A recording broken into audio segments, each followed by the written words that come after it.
I think we're live. Are we live? We live. That little red button that says live, I think means we're live. This is exactly why I keep her in my life. She's so intelligent. She keeps me on track at all I'm going to times. stab you with my pen. Stab me. All right, guys, it is that time. Parent Like a Champ. We've been kind of on a Parent Like a Champ hiatus, right? Have you been on hiatus? Well, we've been still Wait. parenting. We haven't taken a hiatus from parenting? No. No? So... We just haven't sat down and actually put a camera in front of the parenting. We need to sit down and film our parenting sometime. Jaden, what's happening, man? It's good to see you, brother. All right, guys. So we got some thoughts for you. It is that time of year, I know, right? And I'm going to share a little bit about who I am. I don't like this time of year because my kids are leaving to go back to school. I like it when the kids are at home and they're hanging out. It's been fun. Like right now, they're crashed out over on the futon, hanging out at the office. And so for me, it's like, but I understand school. School's awesome. It's not that. It's just, man. Okay, so not my favorite time of the year, but it's a hugely important time of the year because we're headed into a section of 9 months kind of your kid's life and what's that going to be like. So just had some thoughts, thought we might jump on and share with you guys around the idea of parenting, kind of back to school, things to be thinking about and prepping for. And what you can do to prepare your kids, or some things to be preparing your kids to have their best school year ever coming up on the next school year, right? Right. Is that right? Yes. So what is like? So I think one of the probably the most important thing is to not only pray for your kids, because I think that as parents we do that. We pray, for whenever they're having a hard time or they're struggling with something, but also pray for the relationships that they are going to have at school. Pray for their friends. Pray for their teachers and the administrators, right. And for everything that's going to be going on and that's going to have an impact in your kids' lives. Absolutely. So, one, pray. Pray. But don't just pray for the kids. Pray for their teachers. Pray for their teachers to have a good year. As a matter of fact, I came across a meme a while back that was really powerful, and we're going to post it up here and share with you. Nice. I'll stick it in the comments on this video, but I'll also post it on my Chip Townsend page. Okay. And it's just a meme on kind of things and ideas, things to pray for a school teacher as they prep for their school year, and for interactions with your kids and so on. So it's really powerful. Guys, the next thing is summertime happens, the kids sleep in late, they go to bed, they go to bed late, they sleep late, there's not a bedtime, we get out of the habit. So are you starting to readjust their schedule? Mm-hmm. Like a couple of weeks out to kind of reacclimate them and readjust their little bodies and their little internal clocks to being back on school time, right. Which means getting to bed at a decent time and getting up at a decent time, right? So something else to think about is starting to make those adjustments, right? Yeah, and getting going ahead and getting a routine established. Like instead of waiting until, we're going to wait a couple of weeks into school and kind of figure out our routine, go ahead and just go, you know what? This is our routine. They're going to drag a little bit that first week. I'm a creature of habit. Oh, it's so good to have, right? It's so good to have a routine. Kids are creatures of habit too, and so start getting them back to that routine. And on the realm of sleep, 8 to 9 hours minimum, man. Get them off their phones and electronics at night and get them to bed so they can sleep. Right. Don't give them caffeinated drinks late in the evening, stuff like that. Let their bodies do what they need to do, because a kid grows and makes all those mental connections while their body rests. So well, and on that sleep thing, there's study after study after study. You can look them up on the effects of that blue light that letting them go to sleep with a TV on, letting them to go to sleep with a something where they have access to their phone, about how that absolutely disrupts your sleep, and it's so not good for them. And so that may be one of those routines you have to start now, because maybe you're breaking your routine. Right. So something to think about. But the thing about routines is routines help things that are good for them to become non-negotiable. So it's like this, it's Tuesday, this is the day we go to martial arts. We're going, get in the car. It makes it so that there's not there's whatever the schedule is, just kind of, let's do what we want to do. Think about it.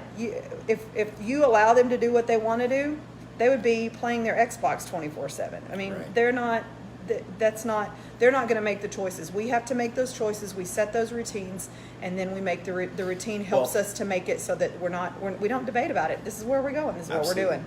Well, we're creatures of habit. Absolutely. Routine helps us in developing good habits. We set a routine. We get adjusted to the routine. The routine becomes the habit, it becomes the natural flow. It's like I was listening to Hunchy Dave Kovar the other day. We were talking actually, and he brought up the fact that he was with June Ree one time in a hotel, and June Ree got up like extra early. He would do 1,000 push-ups a day. June Ree did 1,000 push-ups a day, and he didn't have to think about it because he had done it for so long that it was just a habit. Right. It was part of the routine. It was part of the habit. So get the little guys, but start adjusting now. It's back to school time.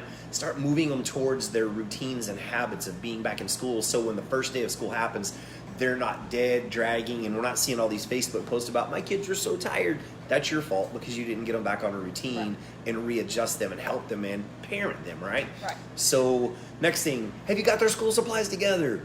Yeah, don't be like me and be the person Like that us. goes the day that everybody else in town is trying to get the supplies. Yeah, Right. get those together. And the thing that's really cool is, like, I went into Office Max just the other day, and they have whole kits. You know, you may spend $5 more, but just buy the dang kit, and then you're done. Make it simple. Make it you easy know? on yourself. It doesn't have to be a major ordeal. And there's always going to be Hey, Mallory. this one random school supply that a teacher wants that you're like, I don't know where to It's find okay. a purple polka dotted Right. slick but not paper folder. You know, there's always going to be something that's okay. Don't. The other thing is, I think we stress over that, and I mean, you're going, okay, I'm like stressed out over a folder. This is really dumb. How big is that folder? Yeah. In 5 minutes, 5 days, 5 years, are you gonna be concerned about that folder? No, you're not. You'll forget. And Get you over it, find the folder, and get what they wasted need. energy worrying about it. It's all good though. It's all good. We're here to encourage you because we go through the same things. We have the same fights you guys do. Uh-huh. All right, guys. So I want to highly encourage one or both of you as parents, or grandparents, however that situation works. Go to the school orientations. Go to meet the teacher. I think it was like an eye-opening thing for Glenn Ann and I as Alexia, our oldest, went through elementary, junior high. Now she's off in college. But, when you went from elementary, all the parents showed up for meet the teacher and these orientations and things. You go to junior high, and there's like hardly any parents there. The 6th grade parents, there's a fairly good contingency. 7th grade, almost none. And 8th grade, it's like, where are the parents at, right? And then high school open houses, it's like nobody comes. But what a great opportunity to meet the teacher and lay down some ground rules and expectations.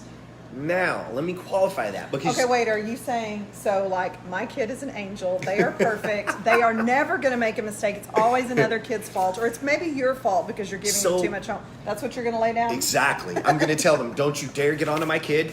It's your fault that my kid doesn't make good grades. Homework, we can't do homework. We can't do homework, we don't have time. We have other activities. I'm trying to keep up with the Joneses down the street and I have my kid in 5 activities. So, One for every night of the week. Pet peeves. But hey guys, listen. So the ground rules and the expectations are this. I've gone to most of my kids meet the teachers as well as Glenn Ann because we're blessed when we're able to do that, and encourage you guys to take the time, take an hour off from work or whatever you have to do to go make that happen. But the ground rules and expectations are this. I go to the teacher and I say, man, it is so nice to meet you, Miss So-and-so, Mr. So-and-so. And I just want to let you know that I'm Slade's dad. And when Slade's in your classroom, he's yours. Within reason, you do whatever you need to do with my son because I know that my son is going to be he's going to be little Johnny in the back that wants to change the ART word and add an F in front and say fart, teacher, right, whenever you're going through word sounds because we've been down that road already. I know he's that guy, and I am okay with that. And I don't want to take that from him. I want him to be raising his hand, and I want him to be engaged, but I also know sometimes he might step across the boundary, and you need to say, hey, get back in line. And I'm cool with that. And I want to empower you to do that. I want to empower you to do that and encourage you that I'm on your team. And know that we are not the parents that every other day are checking the grades because this is just kind of a little side note, but I actually just don't do that because my parents didn't have that for me. It was my responsibility and I had to own up to it at the 6 weeks whenever it was like, what is this grade all about? And I'd be like, well, and if a parent conference needed to happen then with the teachers, then that was fine. But Absolutely. I am not a fan of doing my kids' homework, that doesn't happen. If they have a question and I can answer it, there's some stuff that it's like, okay, y'all are doing math like and totally third grade, different than sometimes I'm math like, is now. son, I can't handle that. We Let's go don't- get another We don't teacher make to help us with charts this. to do math. That's not how I learned, but that's okay. I'm not saying that their way is wrong. I just don't get it. don't Mom, get it. you're doing it wrong. I'm like, how is that wrong? I'm getting the right answer. I think But anyway, the point is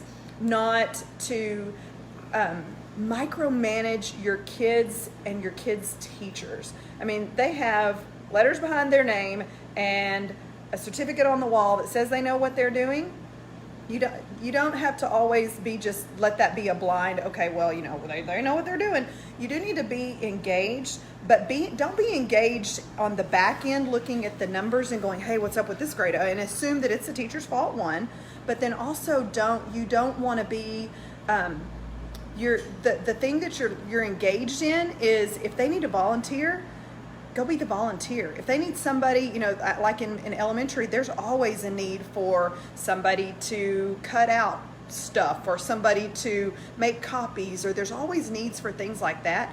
Be that engaged, but not engaged on the end of like I said, micromanaging Right. their and assuming that, oh well, so and so are they not doing their job? Assuming either way, whether it's my kids aren't doing the job or they're not, maybe they just don't get it, and give the teacher the opportunity to do their thing. Give the teacher the benefit of the doubt that they actually care and they're there to do their job, because generally they are. And you can get a feel for that at that Meet the Teacher. Yeah, absolutely. You can go, man, that teacher was By the not way, engaged. we have an amazing teacher, one of our Black Belts, who's currently on with us. Hey, guys from Corpus Christi, Texas. And she is saying, it's Miss Mallory, and she's saying the introduction of the parents means the world. As a teacher, I love making the family connection. It really helps give me a fuller picture of the student. Yeah, and it does, absolutely. man. So anyway, go to Meet the Teacher. Yeah. Lay down those ground rules and expectations, but not the ground rules of I'm in control. No. The ground rules of, hey, we're coming into your classroom and your world and you're in control, and we respect that. We want to empower you to do your job. Another thing too, what a great opportunity to let the kids own their results, right? You made a bad grade, that's on you, son, right? That's on you. What are we going to do to fix that? And then guide them through the how to fix it process, not just fix the grade. All right. Right. So guys, are you prepping your kids that a rough day is not a might gonna happen? A rough day is gonna happen. Okay, what is a rough day? A bad grade, forgot my homework, take it back to school.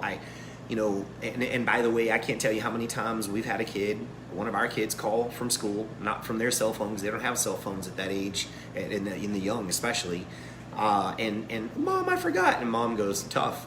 Sorry. What kind of grade I do don't you have get? time to Suck get- it up. yeah. That was your responsibility. But guess what? They learn pretty quick not to forget things that way. So what's a bad day? I forgot something.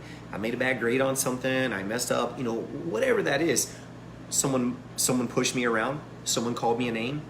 Someone looked at me funny. Someone made fun of my dad because my dad's in the public eye sometimes. Someone tried to call me out because my dad's a martial artist. Whatever that is, right?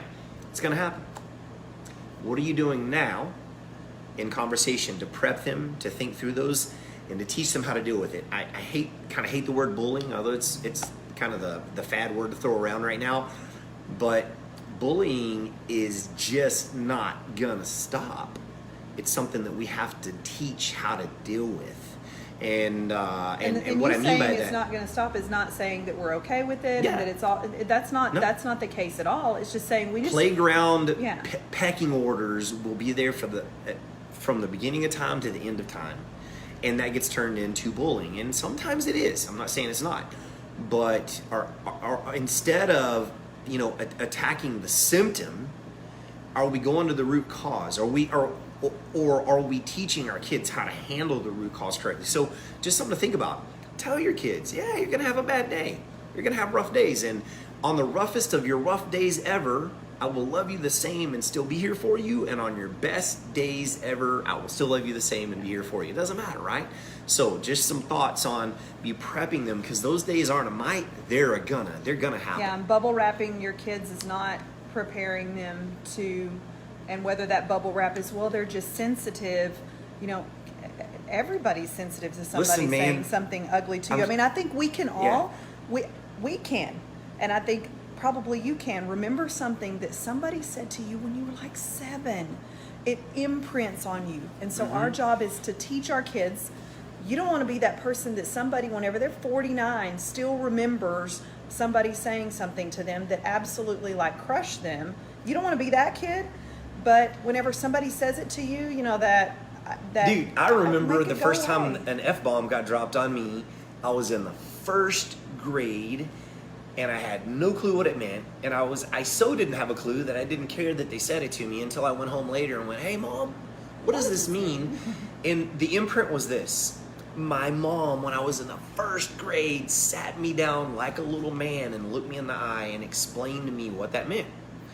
And how it was disrespectful, it was rude, and she turned it into a conversation for, son, this is never how you treat a woman, right? And so anyway, I have never forgotten that. What a powerful lesson. But anyway, those rough days are going to happen. Just know, you know, they need to know you're there with them, and they need to know how to handle them, man. Well, and I think kind of to segue into our next one is you don't know about those bad days. You can know that they're quiet or whatever, but you don't know about those bad days if you pick them up and you say, "Hey, how was your day?" "It was fine." And that's all you get. So we actually wrote a blog about this, and it's a blog that talks about different questions that you can ask at the end of the day other than "How was your day?" because every kid says "fine," you know, and don't accept that as an answer, by the way. fine, you know, and then you start to probe and you start to ask these other questions and you actually get this blah, blah, blah, blah, blah, and Mr. they actually Mark. tell you all of the things that went on. And so that way you're able to, you know, they'll tell you about, did you know, this person got in a fight with that person and there was this and that. And then that can become a teachable moment right there in the car on your way to whatever you're going to. And not to in that mention, routine. you begin to see what stands out to your kids and what they're picking up on and not picking up on. And it Right. teaches you about their little character and kind of where they are in their development. There's so much you can learn from that like conversation with by one probing a little bit and seeing, oh, you know, if all they saw was how, you know, Susie did X all day long, then okay, well, you know, maybe we need to lean some of our home teaching and guidance Right. towards how to handle that, or I don't know. So there's a lot to be learned and grabbed from that stuff. So, all right, I guys. think, well, and I think like specifically with one of our kids, Right. with one of our kids, we learned that this one of them was like the way that she would relay stories was like very gullible, like you're believing everything you hear. And it was like, okay, you're getting to an age that you need to not believe everything you hear, not believe everything you read, not believe everything you see. Mr. Jared. And so that was like a huge, Right. but we would never have had that discovery if we hadn't been asking those Right. questions. You get in the car, how was your day? Good. And What'd so- you learn? I don't know. Or nothing is the comment. Nothing. You said all 8 hours in your classes and you didn't learn a darn thing. I want my money back from the state for paying for this school. All right. So, guys, let's see. What did you learn? So talk to them, ask questions, probe. Again, be prepping. Don't forget we're going to post up a link to a blog that we've written on things you can talk to the kids about. And I'll post up that prayer as well. Remember, pray for your kids, pray for the schools, pray for safety. And please, I just want to reiterate one more time, you know, you're walking into the school teacher's world, and think about this, guys. The road, and I know there's a famous quote, the road to hell is paved with good intentions.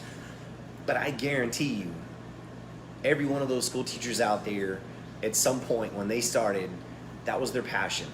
They wanted to touch kids' lives, improve kids 95%, you know? They didn't just jump into it because it was a job. And we've got to go in looking at them and seeing a 10 on their head, knowing that they're there to do their best and that we want to support them in that process, encourage them in that process, and be there. You know, and I'm not saying teachers don't make mistakes, you know, and I've made many mistakes on the mat, teaching and, you know, making corrections with kids and all kinds of things, and had to set and learn from those experiences.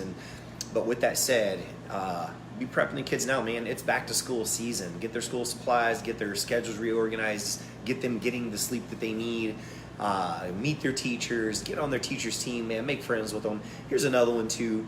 Do not ever, whether you like their teacher or not, talk bad about their teachers. Don't go home and talk to the kid bad about, because that is so divisive and causes so many problems for a kid in a classroom whenever they go to school and disrespect the teacher because they know mommy and daddy at home are disrespecting I don't blame the you because teacher. I don't like her either. Well, Yeah. How is you that know, going to accomplish we've had a couple of anything teachers good? that, you know, we thought, we don't see think eye to that eye there with might them, be and maybe a there's a little little personality disconnect. conflict or disconnect with us. But you know what? So is the whole world. I've worked with people all of my life, and everything I've ever done, that there's one or two people you just go, I just don't click with them. But you know what? They still bring value to the team, Right. man. Even if it's the devil's advocate perspective, they bring value, right? And what a powerful lesson for these young people to spend a school year maybe in a class where they're struggling a little bit just based on a personality conflict. Let them work their way through it. Let them work their way through it. Okay, guys. So on a closing note, you know, as you're looking at your routines and you're looking at your getting back into a schedule and all that sort of thing and looking at getting your school supplies, I think the final thing I want to say is live your life and your family's life. Don't feel like just because this family is able to do, you know, the organic everything lunch and the special, you know, they have this cup that's a, you know, hang on. who cares? That's just what they're posting on Instagram for you. Right. Don't set yourself up They're not posting the picture of the kid with poop running down their legs with their diaper. You know what I mean? They're posting the Sunday evening gross. when everything's beautiful and we just finished all of our meal prep for it. And it's Yeah. okay. We all do it. We all do it. But sometimes we feel like, and I know this is the thing. I've been guilty of this. Okay, we are going to start doing lunches every day and have it all set. That lasts for like 2 weeks, and then it's like, okay, we ran out of stuff. Just eat in the cafeteria, you'll be fine. I ate in the cafeteria, I'm still alive, you'll be fine. You know, I mean, that's like your car. Whenever we got your car like a year ago, and you were like, I will never let this car get dirty. It's, you know.